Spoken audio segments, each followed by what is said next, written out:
Channel Khmer News Daily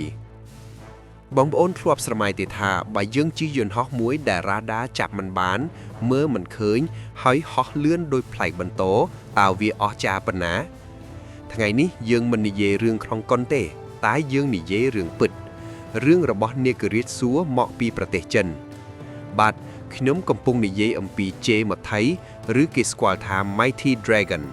នេះគឺជាមោទនភាពរបស់កងទ័ពចិននិងជាអ្វីដែលធ្វើឲ្យមហាអំណាចលោកខាងលិចចាប់ផ្ដើមឈឺក្បាលវិលមុខតើ J20 គ្រាន់តែជាការយកគំរូតាមអាមេរិកឬក៏ជាបច្ចេកវិទ្យាថ្មីស្រឡាងរបស់ចិនតើវាពិតជាអាចបំបាំងកាយបានមែនឬនៅក្នុងវីដេអូនេះយើងនឹងវះកាត់គ្រប់យ៉ាងអំពី J20 ក្នុងភាសាសាមញ្ញបំផុតស្ដាប់ហើយយល់តែម្ដងតោះទៅតាមដានជាមួយខ្មែរ News Daily ទាំងអស់គ្នាមុននឹងយើងទៅមើលថាវាខ្លាំងប៉ុណ្ណាយើងត្រូវដឹងថាវាមកពីណាកាលពីមុនប្រទេសចិនភាគច្រើនប្រើប្រាស់យន្តហោះចម្បាំងដែលទិញពីប្រទេសរុស្ស៊ីឬក៏ផលិតតាមគំរូរបស់រុស្ស៊ីប៉ុន្តែចិនមានមហិច្ឆតាធំជាងនេះពួកគេចង់បានរបស់ដែល Made in China សុទ្ធ 100% និងមានសមត្ថភាពស្មើនឹងយន្តហោះ F-22 របស់អាមេរិកគម្រោងនេះបានចាប់ផ្ដើមជាសម្ងាត់បំផុតនៅឆ្នាំ2011ពិភពលោកបានភ្ញាក់ផ្អើលយ៉ាងខ្លាំងនៅពេលដែលឃើញរូបភាពព្រាវៗនៃយន្តហោះពណ៌ខ្មៅមួយគ្រឿងដែលមានរូបរាងប្លែកខុសពីគេកំពុងហក់សាកល្បងនៅទីក្រុងឆាំងទូពេលនោះហើយគឺជាថ្ងៃដែល J20 បង្ហាញខ្លួនឈ្មោះរបស់វា J20 មកពីពាក្យចិនថាជាងដែលមានន័យថាការកំទេចឬដាវហើយឈ្មោះក្រៅរបស់វាគឺវៃឡុងប្រែថានាគរាជដ៏មានអំណាចនិយាយឲ្យស្រួលស្ដាប់គឺវាជាកូនពៅក្នុងត្រកូលយន្តហោះចម្បាំងចំនួនទី5បងប្អូនប្រហែលជាឆ្ងល់ថាអ្វីទៅជាចំនួនទី5ខ្ញុំសូមពន្យល់បែបងាយៗចំនួនទី1គឺយន្តហោះប្រើកង្ការចំនួនទី2និងទី3គឺយន្តហោះប្រតិកម្មលឿនចំនួនទី4គឺដូចជា F-16 ដែលមានកុំព្យូទ័រជំនួយច្រើនឯចំនួនទី5គឺពិសេសត្រង់ថាវាមានបច្ចេកវិទ្យា Stealth ឬបច្ចេកវិទ្យាបំបាំងកាយពីរ៉ាដាដូច្នេះ J20 មិនមែនជាយន្តហោះធម្មតាទេវាគឺជាអ្នកលុបបាញ់នៅលើអាកាសតោះឥឡូវយើងមើលរូបរាងរបស់វា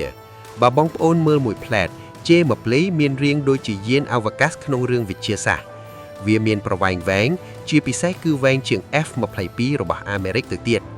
ចំណុចដែលប្លែកបំផុតដែលធ្វើឲ្យ J20 ខុសពីគេគឺវាមានស្លាបតូចៗនៅខាងមុខឬភាសាបច្ចេកទេសហៅថា Canards បងប្អូនសាកស្រមៃមើលយន្តហោះភាគច្រើនមានស្លាបធំនៅកណ្ដាលនិងស្លាបកន្ទុយនៅខាងក្រោយប៉ុន្តែ J20 មានស្លាបតូចនៅក្បែរកាប៊ីនអ្នកបើកតើស្លាបតូចនេះមានប្រយោជន៍អ្វី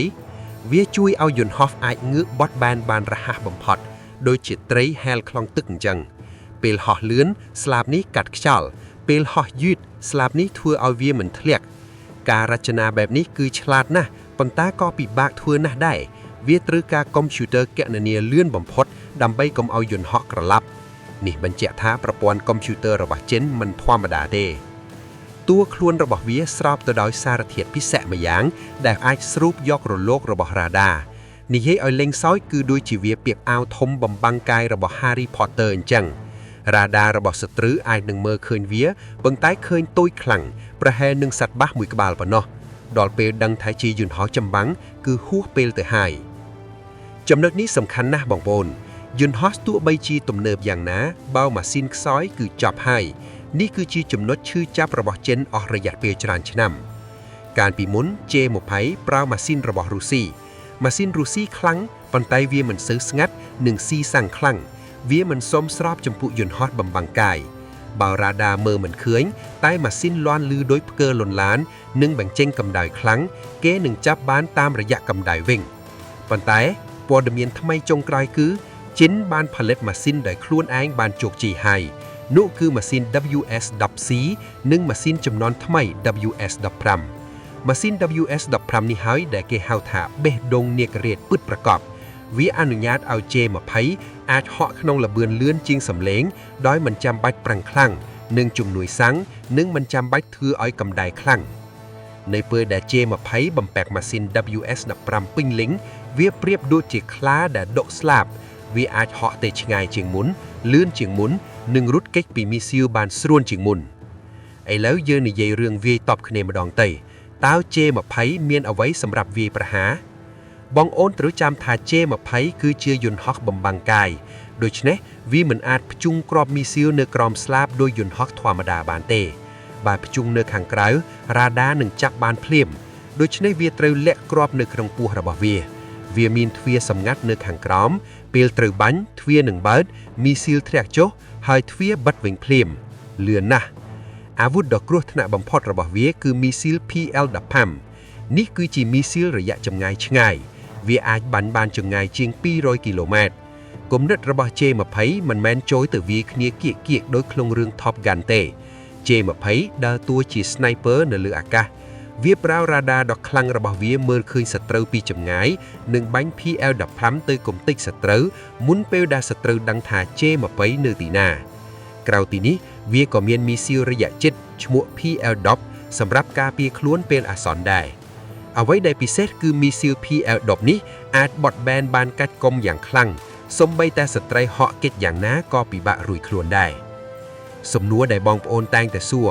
តើ J20 ឈ្នះឬ F22 ឈ្នះនេះជាការប្រៀបធៀបដែលពិបាកប៉ុន្តែខ្ញុំនឹងលើកយកចំណុចសំខាន់មកនិយាយ 1. ការបំបាំងកាយ Stealth F22 របស់អាមេរិកនៅតែគេចាត់ទុកថាជាស្ដេចនៃការបំបាំងកាយរូបរាងរបស់ F22 គឺរលោងនិងល្អបំផុតសម្រាប់គេចពីរ៉ាដាគ្រប់ជ្រុង J20 ក៏បំបាំងកាយដែរប៉ុន្តែដោយសារវាមានស្លាបតូចៗនៅខាងមុខដូច្នេះវាអាចនឹងចាញ់ប្រៀប F22 បន្តិចបន្តួចត្រង់ចំណុចនេះ 2. រយៈចម្ងាយ Range ត្រង់នេះ J20 ឈ្នះដោយសារតួខ្លួនវាធំវាអាចផ្ទុកសាំងបានច្រើន J20 អាចហោះទៅឆ្ងាយនិងយូរជាង F22 នេះសំខាន់ណាស់សម្រាប់ភូមិសាស្ត្រនៅអាស៊ីប៉ាស៊ីហ្វិកដែលមានសមុទ្រធំទូលាយ 3. បច្ចេកវិទ្យា Tech F22 ត្រូវបានផលិតយូរហើយតាំងពីទសវត្សរ៍ទី 1990 ចំណែក J20 ទើបតែចេញថ្មីដូច្នេះគ្រឿងអេឡិចត្រូនិកនិងអេក្រង់ក្នុងកាប៊ីនរបស់ J20 គឺទំនើបជាងដូចជាទូរស័ព្ទ iPhone ម៉ូដែលថ្មីធៀបនឹងម៉ូដែលចាន់អញ្ចឹងប៉ុន្តែអាមេរិកកំពុងអាប់ដេត F22 ដែរសរុបមកវិញបើវាយគ្នាគៀកៗ F22 អាចមានប្រៀបប៉ុន្តែបើវាយគ្នាពីចម្ងាយហើយត្រូវការហោះយូរ J20 គឺជាគូប្រជែងដ៏គ្រោះថ្នាក់បំផុតចុះបងប្អូនវិញយល់យ៉ាងណាដែរ